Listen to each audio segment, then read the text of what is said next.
Hello students, आज हम लोग पढ़ेंगे प्रोस का chapter 3 A pinch of snuff is. Story के राइटर मनोहर मंगोलकर एच, जिनको एमएमवी कहा जाता है। चलिए स्टार्ट करते हैं। एक पिंच ऑफ स्नफ, एक चुटकी खैनी नानू काका खैनी खाते हैं, जो एमएम के मामा जी हैं, जो इस कहानी में बहुत झूठ बोलते हैं। ये एक शॉर्ट स्टोरी एच। इस स्टोरी के राइटर का नाम मनोहर है। मांगोलकर, उनका जन्म 12 जुलाई 1913 मुंबई में हुआ। एच, उनका निधन 14 जून 2010 कर्नाटक। एमएम एक आर्मी ऑफिसर भी रह चुके हैं। इस कहानी में बहुत सारे किरदार हैं, जैसे एमएम नानू काकामा, टिकट कलेक्टर रतिराम सोहन लाल, धोबी कल्याण मंत्री। यह कहानी सुन के आपको बहुत मजा आएगा। कहानी की शुरुआत माँ की घोषणा से होती है कि उसका भाई किसी मंत्री से मिलने के लिए 2 या 3 दिनों के लिए उनके पास आएगा। उसका बेटा लेखक यह खबर सुनकर बहुत खुश नहीं है और उसके लिए इस पर विश्वास करना कठिन है, क्योंकि मंत्री के साथ मीटिंग लेने में कई सप्ताह या कई महीने लग जाते हैं। लेखक अंडर सेक्रेटरी है। जब वह नानू काका को लेने के लिए स्टेशन पर गया तो उसे एक टोकरी दी गई जिसमें एक बिल्ली का बच्चा था और उसे इसे बाहर ले जाने के लिए कहा गया। बहुत बाद में नानू काका टिकट कलेक्टर के साथ आए, जिन्होंने उनकी यात्रा में उनकी मदद की थी। नानू काका ने 3rd क्लास के टिकट पर 2nd क्लास के डिब्बे में यात्रा की और उन्हें बिल्ली के बच्चे के टिकट के लिए भुगतान नहीं करना पड़ा। वापस जाते समय नानू काका ने अंडर सेक्रेटरी पूछा कि उन्होंने मंत्री के साथ अपना मीटिंग कब फिक्स किया है, लेकिन नैरेटर ने उन्हें बताया कि मंत्री के साथ इंटरव्यू तय करना उनकी पहुंच में नहीं है। उस रात नैरेटर को पीछे के बरामदे में सोना पड़ा, क्योंकि उसकी मां ने नानू काका के रहने की अरेंज उसके कमरे में कर दी थी। लेखक ने अपनी मां के ऑर्डर के कारण ऑफिस से 2 दिन की छुट्टी ले ली थी। अगले दिन वह मंत्री से मिलने के लिए नानू काका को नॉर्थ ब्लॉक ले गया, लेकिन नानू काका को निराशा हुई। 2 घंटे तक इधर उधर दौड़ने के बाद उसे केवल अपने लिए अपॉइंटमेंट लेने का मौका मिला। वापस लौटते समय एक पीले रंग की कार उनके पास से गुजरी। जब नानू काका ने पीली कार में बैठे व्यक्ति के प्रति अपनी नापसंदगी व्यक्त की, तो लेखक ने उससे कहा कि वह उसे जानता है, क्योंकि वे एक ही मिनिस्ट्री में काम करते हैं।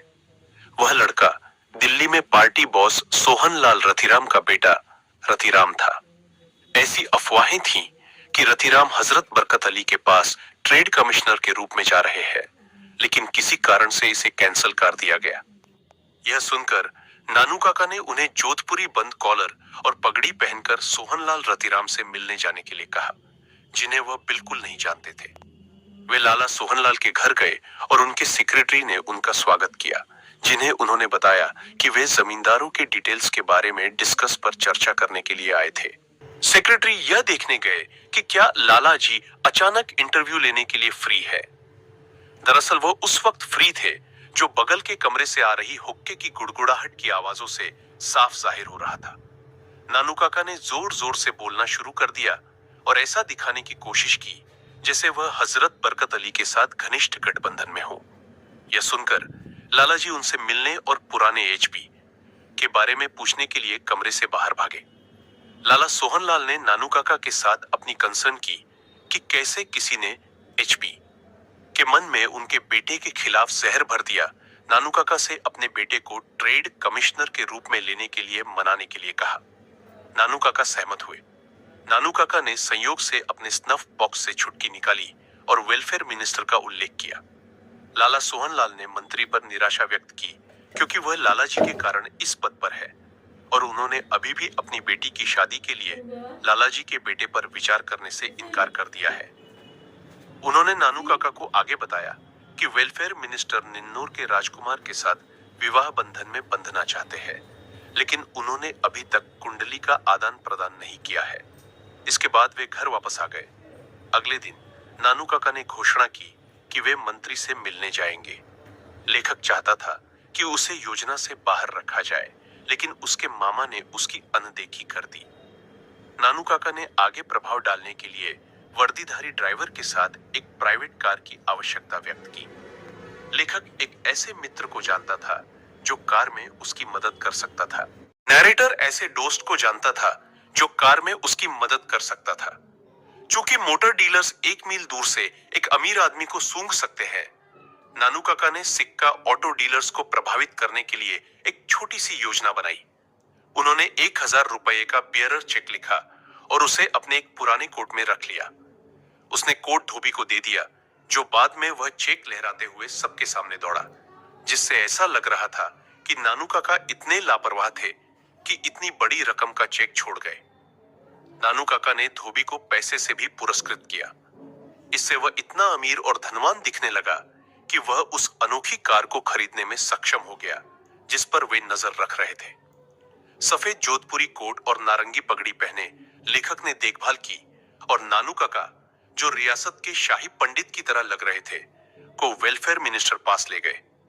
मंत्री के रेजिडेंस पर नानू काका ने केवल आगंतुक पुस्तिका मंगाई, क्योंकि सेक्रेटरी इस बात को लेकर परेशान थे कि वह जिस कामकाज के लिए आए थे वह उन्हें पता नहीं चल सका। नानू काका ने स्पष्ट किया कि वह मंत्री को परेशान करने के लिए वहां नहीं थे, बल्कि फॉर्मल कॉल करने के लिए स्थान पर थे। उन्होंने मेंशन किया कि वह वहां केवल उस फॉर्मेलिटी को पूरा करने के लिए आए थे जिसका पालन पुरानी रियासतों में किया जाता था। आगंतुक पुस्तिका प्राप्त करने पर नानू काका ने खुद को निन्नूर के महाराजा का वंशानुगत ज्योतिषी बताया और अपनी बहन का दिल्ली में निवास का पता दिया।